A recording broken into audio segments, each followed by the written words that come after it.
Assalamualaikum warahmatullahi wabarakatuh. Selamat pagi teman-teman semua. Perkenalkan, saya Sevo Mardiana dengan NIM K712129 dari kelas 2C. Pada kesempatan kali ini, saya akan memaparkan sedikit materi mengenai integrasi nasional dalam bingkai Bhinneka Tunggal Ika. Tugas ini dilaksanakan untuk memenuhi tugas mata kuliah pendidikan kewarganegaraan dengan dosen pengampu Bapak Dr. Andes Wahyudi, MPD. Baik, pada kesempatan kali ini ada 3 topik utama yang akan kita bahas. Di antaranya, yang pertama yaitu kita akan membahas pengertian integrasi nasional, yang kedua, syarat integrasi nasional, dan yang ketiga, faktor pendorong dan penghambat integrasi nasional. Untuk selanjutnya, sebelum kita membahas lebih jauh mengenai integrasi nasional, apakah di sini sudah ada yang tahu apa itu yang dimaksud dengan integrasi nasional? Baik, mari kita bahas bersama-sama tentang integrasi nasional ya. Oke, yang pertama kita akan membahas tentang makna integrasi nasional. Integrasi nasional sendiri terdiri dari 2 kata, yaitu integrasi dan nasional.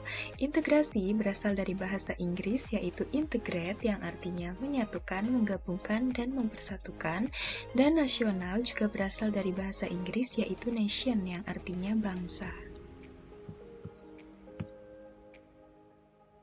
Kemudian, kita akan mempelajari makna integrasi nasional menurut para ahli.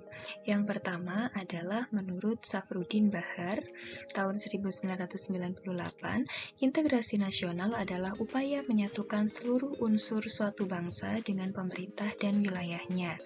Kemudian, menurut Howard Turikins, tahun 1996, menyatakan bahwa integrasi berarti penyatuan bangsa-bangsa yang berbeda dari suatu masyarakat menjadi suatu keseluruhan yang lebih utuh atau memadukan masyarakat-masyarakat kecil yang banyak menjadi satu bangsa. Baik, setelah kita membahas mengenai makna integrasi nasional dari segi tinjauan bahasa dan juga menurut pendapat para ahli, maka dapat kita ketahui bahwa integrasi nasional adalah usaha-usaha dan proses mempersatukan perbedaan-perbedaan yang ada pada suatu negara sehingga tercipta keserasian dan keselarasan secara nasional.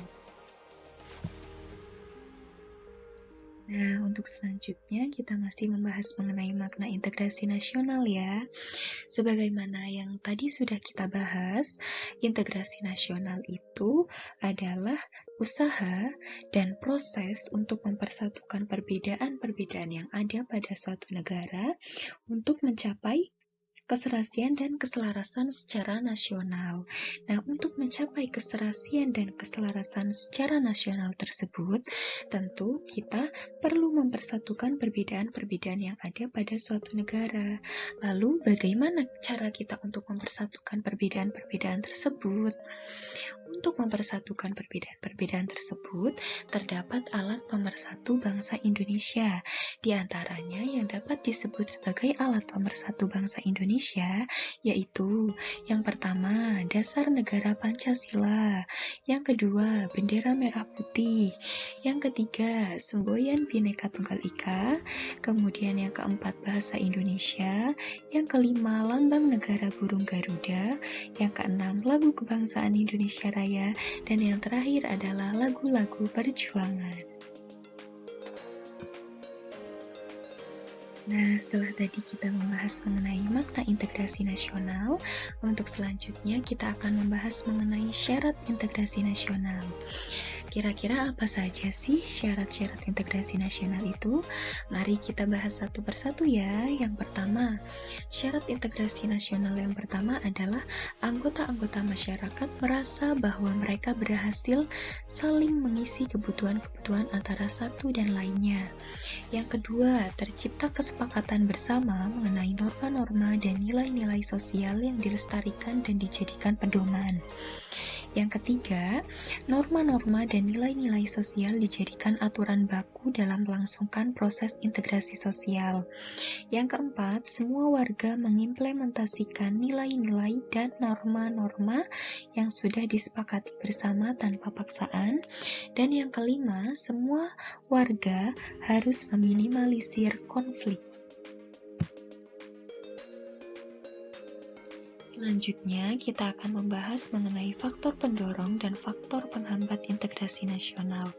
Yang pertama, kita akan mempelajari mengenai faktor pendorong integrasi nasional terlebih dahulu ya. Yang pertama, adanya rasa senasib sepenanggungan. Dalam hal ini, semangat persatuan yang terbina pada masa lalu menjadi semangat mempertahankan persatuan pada masa kini. Kemudian yang kedua, keinginan untuk bersatu di kalangan bangsa Indonesia. Integrasi nasional terwujud karena bangsa Indonesia menginginkannya. Karena keinginan tersebut, maka muncullah semangat untuk mewujudkan integrasi nasional. Hal tersebut sebagaimana dinyatakan dalam Sumpah Pemuda pada tanggal 28 Oktober 1928. Kemudian yang ketiga adalah adanya rasa cinta tanah air. Hal tersebut sebagaimana dibuktikan dengan perjuangan merebut, menegakkan, dan mengisi kemerdekaan. Kemudian, faktor pendorong integrasi nasional yang keempat, yaitu adanya rasa rela berkorban. Dalam hal ini, rasa rela berkorban ditujukan untuk kepentingan bangsa dan negara, sebagaimana dibuktikan oleh banyak pahlawan yang gugur demi memperjuangkan kemerdekaan bangsa Indonesia. Kemudian yang kelima, adanya ideologi nasional.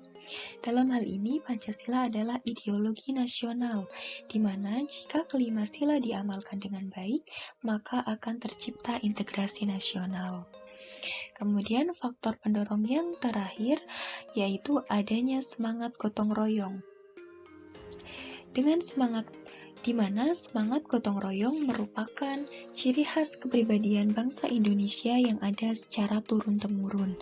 Dengan adanya semangat gotong royong, solidaritas dan toleransi keberagaman yang ada mampu disatukan.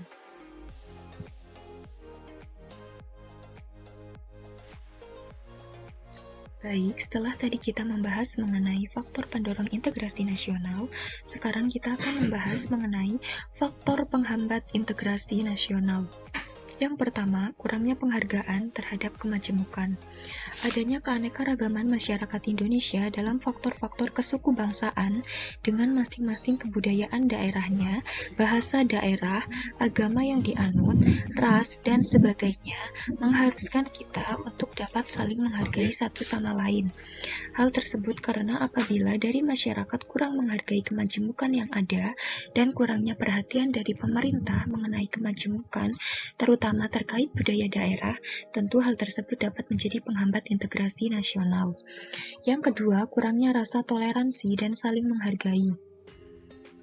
Kurangnya rasa toleransi dan saling menghargai terhadap perbedaan yang terjadi akan terus-menerus mengakibatkan hancurnya sebuah bangsa sehingga integrasi nasional sulit terwujud. Yang ketiga, besarnya kemungkinan ancaman, tantangan, hambatan, dan gangguan dari dalam maupun luar negeri. Kini, globalisasi dapat membuat masyarakat lupa bahwa terdapat ancaman di dalamnya, seperti lunturnya nilai-nilai baik di dalam masyarakat, budaya, dan daerah, di mana hal tersebut dapat merongrong keutuhan, kesatuan, dan persatuan bangsa. Yang keempat, adanya ketidakpuasan terhadap pembangunan nasional. Hal tersebut dapat membuat kecewa dan berujung menimbulkan sikap apatis dan sikap masa bodoh dari masyarakat terhadap negara, sehingga menimbulkan sulitnya menciptakan integrasi nasional. Maka dari itu diperlukan introspeksi diri, baik dari pemerintah maupun rakyat. Yang kelima, adanya paham etnosentrisme.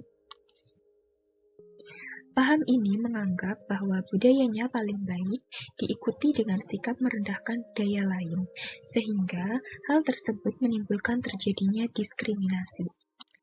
Yang terakhir yaitu lemahnya nilai-nilai budaya bangsa.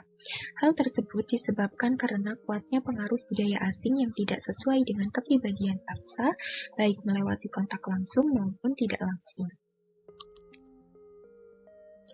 Nah, setelah tadi kita membahas mengenai 6 faktor penghambat integrasi nasional, dan kita juga sudah membahas mengenai makna integrasi nasional, syarat integrasi nasional, dan faktor pendorong serta penghambat integrasi nasional, maka kita sebagai warga negara hendaknya harus memiliki suatu sikap kepedulian terhadap sesama, serta memiliki rasa persatuan yang tinggi, baik terhadap bangsa, negara, agama, serta keluarga. Nah, untuk dapat integritas nasional dapat dilakukan dengan cara-cara sebagai berikut di antaranya. Yang pertama yaitu membangun dan menghidupkan komitmen kesadaran dan kehendak untuk bersatu. Yang kedua, membangun kelembagaan di masyarakat yang berakarkan pada nilai dan norma yang menyuburkan persatuan dan kesatuan bangsa, serta tidak memandang perbedaan suku, agama, ras, keturunan, etnis, dan perbedaan-perbedaan lainnya yang sebenarnya tidak perlu diperdebatkan. Dan yang ketiga yaitu meningkatkan integrasi bangsa, yaitu penyatuan berbagai macam kelompok sosial budaya dalam satu kesatuan wilayah dan dalam satu identitas nasional.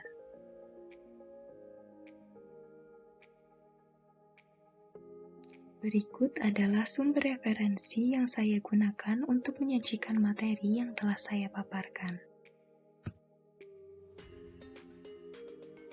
Sekian sedikit pemaparan materi yang dapat saya sampaikan mengenai integrasi nasional dalam bingkai Bhinneka Tunggal Ika. Semoga apa yang saya sampaikan dapat memberikan manfaat bagi kita semua. Dan apabila terdapat banyak kekurangan dan kesalahan, saya mohon maaf yang sebesar-besarnya. Terima kasih. Wassalamualaikum warahmatullahi wabarakatuh.